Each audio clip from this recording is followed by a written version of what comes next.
هلو، ازيكم؟ عاملين ايه الاخبار؟ معاكم اولivia من قناه MGV.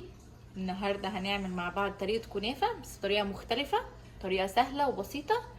يا ريت تجربوها وتقولوا لي. تعالوا نشوف بقى مكوناتها مع بعض. معايا مكسرات، دي مكسرات مشكله. طيب مفيش مكسرات في نوع واحد، مفيش مشكله، ممكن نعملها بندق، ممكن نعملها لوز، ممكن كمان نستبدل المكسرات بان احنا نحط سوداني. فممكن اي نوع، ممكن كمان نستغنى عنها براحتكم. ومعايا هنا ده ربع كيلو من الكنافه. الكنافه بس مقطعها ازاي اهي. انا بعملها ازاي؟ بجيب الكنافه وبعملها في الكبه، اسهل طريقه. احطها في الكبه واخليها بالشكل ده. طب لو ما عندكيش كبه ممكن تحطيها في الفريزر شويه تتجمد، وتجيبي سكينه وتبتدي ان انت تقطعيها بالشكل ده. ومعايا اخر حاجه ده اللي هو اللبن المكثف. يبقى كده معانا 3 بس مكونات. معانا مكسرات، معانا الكنافه، معانا اللبن المكثف. طيب اول حاجه هعملها معايا ايه؟ هجيب معايا طاسه على النار وهحط فيها معلقه من السمنه، وابتدي ان انا اسخن الطاسه كويس، وهنزل بالكنافه بتاعتي احمرها. هي الخطوه دي هتاخد وقت، فانا هحمر الكنافه وهوريكم شكلها بعد ما احمرها عامل ازاي.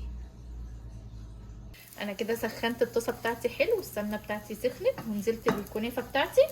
ولازم افضل اقلب فيها كده بالشكل ده علشان كله يبقى لون واحد. هي الخطوه دي بتاخد وقت شويه، فابتدي ان انا اديها اللون واوريكم لونها عامل ازاي. رجعت لكم تاني اهو، ادي كده شكلها بعد ما اخدت لون معايا. هبتدي بقى ان انا انقلها في اي حاجه، او لو انتوا حابين تسيبوها في نفس الطاسه اوكي، بس انا هنقلها في البتاع هنا معايا. سامعين صوت القرمشه؟ انزل كده كل الكنافه بتاعتي بس. الخطوه اللي بعد كده بقى ان انا هجيب اللبن المكثف بتاعي،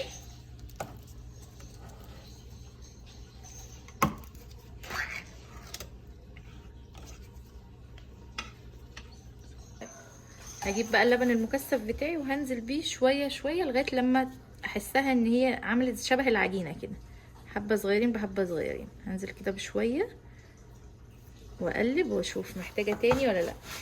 كده الكنافه بتاعتي هتاخد السكر بتاعها من اللبن المكثف. احنا عارفين اللبن المكثف بيبقى مسكر، اللي بيحبها مسكره قوي كمان ممكن يحط لها شربات، بس انا بالنسبه لي اللبن المكثف هيبقى تمام قوي.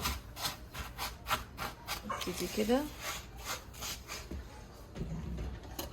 هحط معلقه تاني كده نشوف.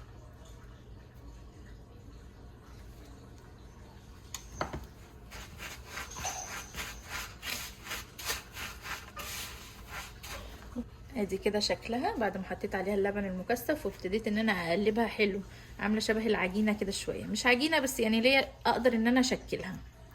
هجيب بقى اي قوالب عندي، القوالب دي بتاعت الشوكولاته، يا اما لو مش متوفره عندنا ممكن قوالب التلج بتاعت الفريزر العاديه خالص.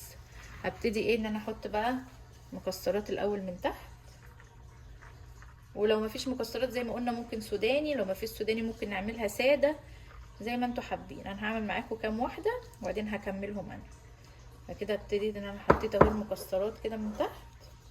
هاخد بقى من العجينه بتاعت الكنافه دي وابتدي ان انا اضغطها هنا كده في الشكل، اضغطها حلو عشان لما تطلع تاخد نفس شكل القالب اهي كده.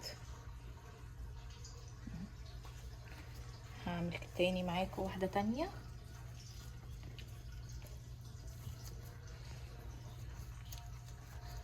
اهي.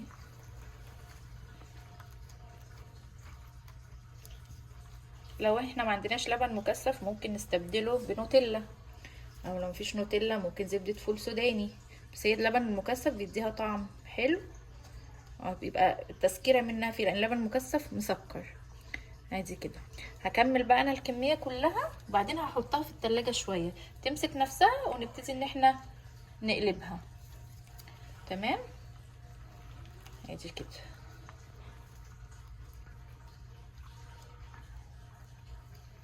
بس دي طريقة مختلفة للكنافة بدل الطريقة التقليدية اللي احنا بنعملها على طول، وحلوة جدا هتعجبكم.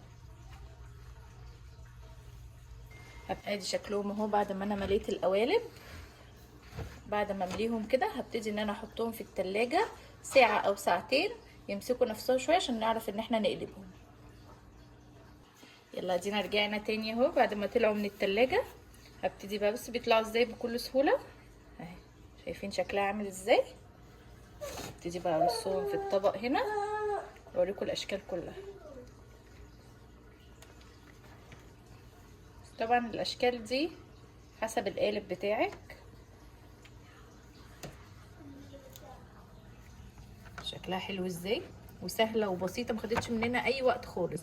ودي اللي انا عملتها التانية دي عملتها من غير مكسرات عشان اوريها لكم، لو ما فيش مكسرات برضو بتطلع حلوه. بصوا عامله ازاي، تعجب الاطفال جدا اهي.